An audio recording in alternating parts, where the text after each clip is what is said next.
Good day everybody, Behrus here, worker with Toronto Real Estate Board. I am reviewing the stats for the month of January of 2023 for you in this video. I can still believe that we have passed a month or so of this year and we are having wonderful weather which is opted for great activities outdoor as well. We have many people coming out for showings because of the pretty good weather that we may have. With that, we are going to enter into understanding how the numbers work in the lens of this month stats. First thing first, I want you to go and review the available inventory at the end of January that we are reporting in our Instagram, and compare the January one to the December one, and understand that if you're lacking activities, we only can gain less than half a month of inventory, and that is for 2 months where we are at the end of the year, not that much activities are expected, not that much listings are expected, and we are in the beginning of the year same way.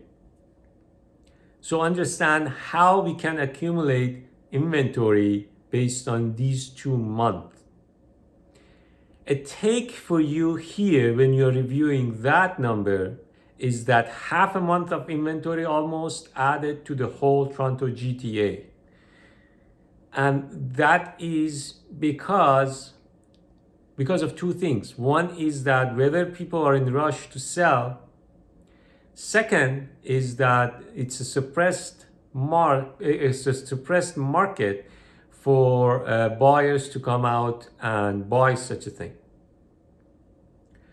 Understanding these two would help you understand how much pressure we might have on the prices if we continue on into the normal month, which February that we are in right now, we are going to have more into normal market kind of an activity. The second week of February that we are in right now, and I'm reporting the stats for you, is one of the shocks of this year. One of the few shocks that we are getting throughout this year is this month.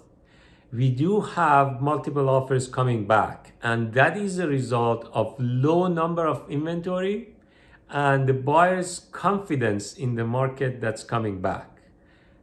In that confidence zone, I do have a blog in our website, condo-house.ca, condo-house.ca. There's a blog there explaining to you the difference between the sentiment and confidence, which in this case, I'm explaining that, I'm happy to explain that to you in that lens, that there is a market sentiment for market reaching the bottom, but still the confidence is not there that the prices are jumping 5 to 10%, which had happened last year. Coming into the comparison of this month into this month of the year, from last year to this year, we'll definitely have a dire situation there, because last year was a huge year for the month of January in terms of number of transactions, which the transaction year over year has dropped by almost 45%. And also the prices, if you're comparing the December prices, which is an year-end average price, to the whole January prices, we do have the price depreciation of almost 10% in the whole Toronto GTA area.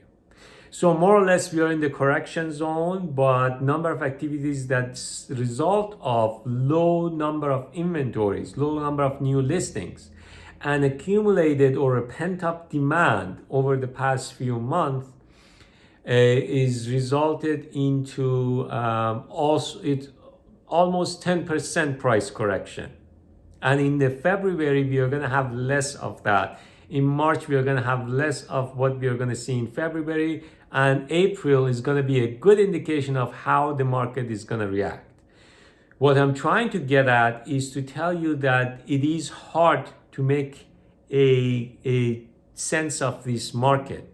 What is less hard is for us to understand the difference between this year and last year. And I'm really happy that in our age we have experienced this short correction, full correction cycle in the short period of time of a year, that we experience that as people who are buying homes, who are owning or trying to own a home, that we don't have to be that reckless with our budget if we are buying a home. Because if you're buying a home, just imagine that you bought a home last year, what would happen to you this year that you're seeing that prices comparison to last year have corrected itself by almost 20-25%, right?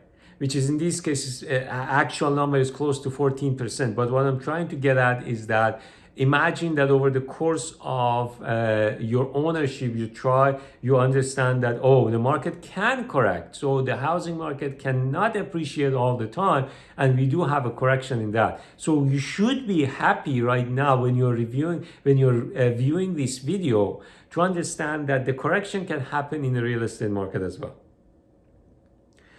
Going forward, I want you to understand that now you understand the level of inventory and how it can affect you, and the price correction, average prices. And inside the average prices, please look at what portion of that is a correction for the condo side, what portion of that is a correction in the freehold side.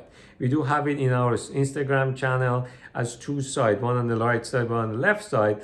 And also in the freehold sector, we can not even the town over town that we have, we can go into more micro level to tell you how resilient some neighborhoods are, which are keeping the stats very high, which are keeping the average numbers very high still in comparison to the affordability.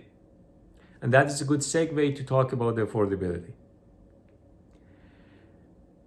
In this year, in 2023, in 2024, we are going to stay in the high interest rate environment, from what I know, from what I imagine is going to happen.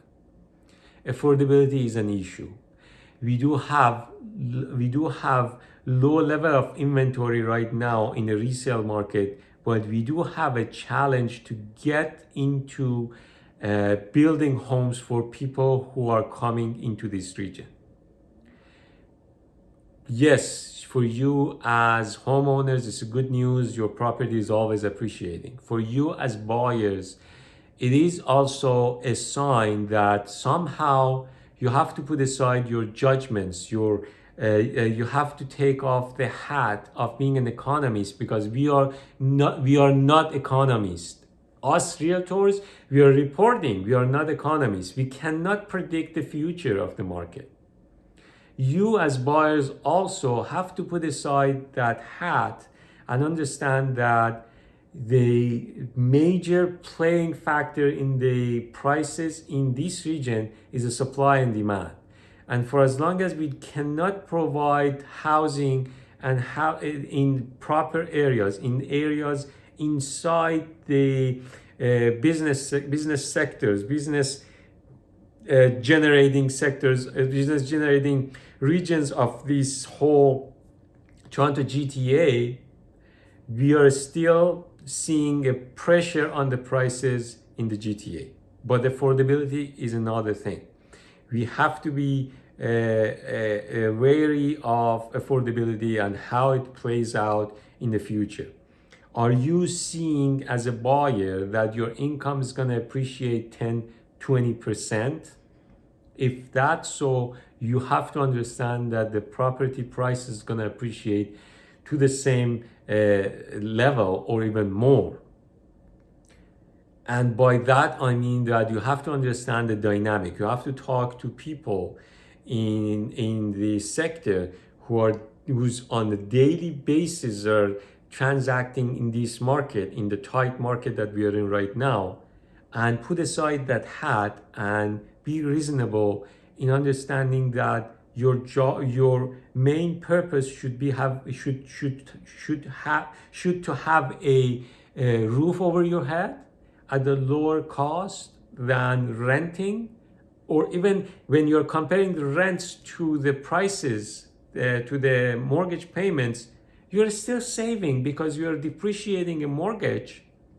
And more or less, the saying is true in the real estate that you're marrying a house and the price, but also you're dating a rate. The rates are gonna change, but what you're married to is a purchase price and a type of homes. So if you're buying something that's reasonably good for you, your main focus should be on, or if you're seeing that's reasonably good for you, your main focus should be on getting a mortgage and trying to amortize that. Because opportunities come that your property might appreciate because you bought a good property in a good region, in a good hub of transit, of accessibility, of business, and your mortgage may change, and while your situation might change, you accumulate some kind of a saving inside the mortgage and outside with the incentives and everything that you're getting from your work, you can move on to another level. That is the main message for this video. I know it's very long, but this is kind of a consultation. You're coming to us, we have to give you a proper consultation, and we are doing the same thing with our videos. So you're not missing on anything except a human touch, a personal touch, seeing in front of us and being at the moment of us giving you a kind of an advice based on the current situation of the market, and you deciding on the current situation of the market whether to act or not. Hope this video is coming and educational to you. That's my hope, and our team is here to give you the best of advice, best of the services. We're also adding for the sellers the cost of moving, also to carry the cost of moving and managing the move for you. So whether you find it useful, you want to sit down with us, we encourage you to reach out, commenting on this video, or sending us email, giving us a call. We can accommodate you in any form. This is our job. We are professionally doing it. We are proud of that. Proud Canadian, proud based in Toronto, and we can serve you in all over the GTA. Have a wonderful day.